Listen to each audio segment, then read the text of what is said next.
gražių merginų, nežinau, kuriai teikti, dalinsitės. Ir nugalėtojų žodis.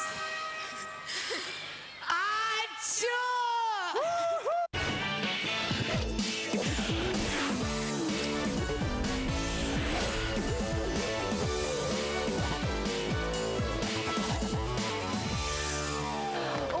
Šiandieną naujienų labai daug, o pirmiausia tai, Godelė, sveiki mūsų mylimi žiūrovai. O kai Butkutė atvažiavo į Kauną, tai sakė, su jumis ekstremalieji ir skandalingieji paparaci LT. O Butkutė!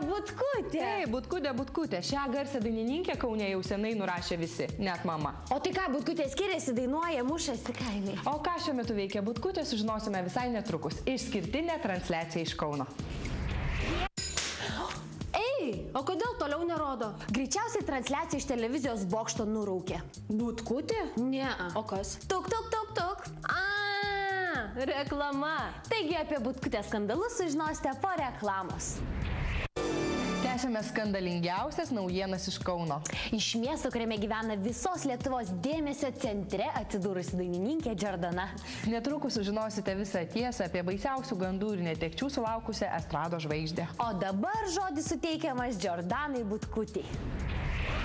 Aš tai nežinau, ir kas tiem žmonėms darosi? Tie vasaros karščiai taip trenkia per galveles. Tu čia apie save? Taip, o ne apie kitus. Apie ką tokius? Apie žmonės, kurie nusirenginėja viešai.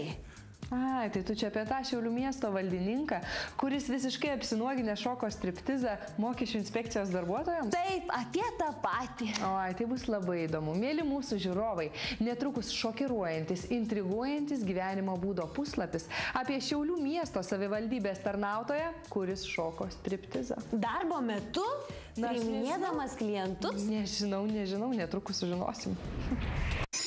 Oi, negaliu kalbėti. Ai tiesa, gerbėmieji, jūsų dėmesį dar vienas naujausias skandalas, kaip žymiausi Lietuvos dainininkai susipyko.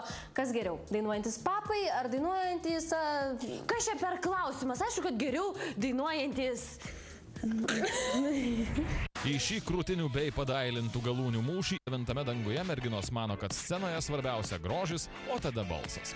Būtent dėl to ir ryžosi gulti po chirurgų skalpeliais ir pasididinti biustus. Aš noriu jaustis gerai ir aš noriu būti laiminga, aš noriu patikti savo. Tai va, ir todėl ryžausi, juolab, kad galbūt nesiryžčiau, jeigu nebūčiau scenoje ir kažkaip tai galbūt to nebūtų reikėję. Taigi, pagrindinis karo kirvis tarp atlikėjų iškastas dėl to. Jis nori jaustis graži, galbūt patikti kitiems žmonėms, bet ir svarbiausia turbūt, kad jinai pati jaustųsi gerai. Kartais, tai priduoda galbūt pasitikėjimo gal.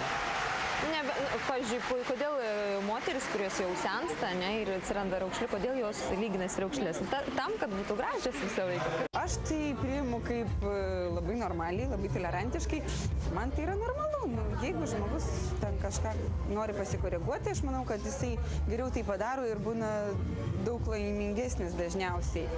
Jeigu jisai tikrai nusprendęs ir tai yra harmoniška, gražu, tai valio. Aiste, o tu vakar žiūrėjai serialą Moterys meluoja geriau? Tai aišku žiūrėjau, tu dar klausi. O tu žinai, kas ten dainuoja? Žinau, Jurkutė, Kristina, Marijus ir Kovaldas. Ne, kas dainuoja Moterys meluoja geriau? Žinau, Inga Valinskienė. O ir ne. Katunskytė? Ne. O tai kas tuomet? Širdelės. Man liūdna. Eiktų, tai ko čia dabar? Jaunas, gražios, netekėjusios, viską, kaip Goda sako. Kas? Mes. Ai, tai brangioji draugė, žinok, toks jau mūsų likimas, nieko nebepadarys. Ką nepadarysiu? Reikia duoti skelbimą. Kur? Į televiziją. Ai, tai duok. Mėly Lietuvos žiūrovai, aš esu Aistė Paškevičiūtė, šviesaus kūno sudėjimo, plauko ir šiaip nešpėtina. Ai, Giedrė, žinau, kažkaip negaliu, aš gėda man. Ai, tai žinok, aš tiksliai žinau, kur tau reikia eiti. Į meilės trikampį, o ten tai smagu. Niekada netikėjau, kad žmonės televizijoje ne tik susipažįsta, bet ir išteka. Taip, natūraliuoju būdu. Tačiau aš tokią laimę netikiu. Kodėl? O todėl, kad, žinok, dažniausiai tai būna tarnybiniai romanai, santykiai būna užsimezgę kažkokie prožektorių šviesoje, šlamant visiškai nereikalingomis giliomis iškryptėmis ir dažniausiai paslėpus nereikalingus trūkumus. O tai kas tau yra natūralu? Tepaluotas vyras su rūkytas kumbriai ir alaus bokalu su kojinėmis besiropšintis į lovą? Na, panašiai. Skandalingosios vakaro žinios. Gerbiami žiūrovai, neišjungite Paparazzi LT transliacijos, nes po reklamos matysite kupetą fantastiškai skandalingų, sensacingų naujienų. Bravo! Likite su TV3. Sveiki dar kartą mūsų mieli ir mylimi žiūrovai. Tęsime skandalų ir sensacijų transliaciją. Taip, ir netrukus nagrinėsime žvaigždžių privataus gyvenimo ribas. Kalbėsime apie žmogų, kuris kaip liūtas kovoja už savo šeimos laisvę. Žilvinas Žvagulis. Neliūdėk, liūtė, neliūdėk. Nemoku daugiau žodžių. Netrukus dar viena sensacija. Nagi. Vagi, įsikip, kad nenugriūtum. Varyk. Dainininkas Paulius Salionis išsiskyrė. Žinau. Ir užstatė vaiką. Kam? Butkutei. Tęsime skandalų analizus. Ir sukame savo katerio pirmagailį į kitą žvaigždžių pusę. Skandalingieji užsienio žinių skandalai. Europos Štai tiek šiandien pritrenkiančių naujienų iš Lietuvos bei viso pasaulio, kurias transliavome iš ištaigingo viešbučio Narutis. Dėkojame proginių suknelių salonui Santa, kuris taip gražiai mus papuošė kaip princesės. Ir deja, tai buvo prieš paskutinę mūsų šių metų transliaciją. Teisybė, kitą pirmadienį, mylėjai, mes su jumis atsisveikinsime. Nekalbėk tai. Deja, toks yra gyvenimas. Viskas kažkada prasideda ir baigėsi. Na, bet paskutinėje laidoje turėsime parodyti kažką labai įdomaus. Na, tai pavyzdžiui apie Godos Sabutytės meilės trikampius. Ne, o gal pakalbėsime apie naująjį turtingą Giedrės Rusytės draugą. O čia tai būtų geras. Tikrai, o gal pakalbėkime apie Aistės Paškevičiūtės tarnybinius romanus? Nu, su kuo? Su kuo? Su Plepiu.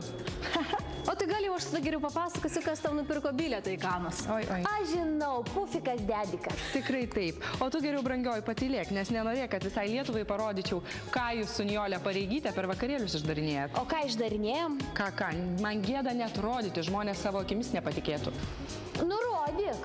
Nu, žeskui pažadėjau. Gerbiami žiūrovai, kitą pirmadienį unikali laida apie Paparazzi LT vedėjų meilės kelius ir klystkelius. Ate!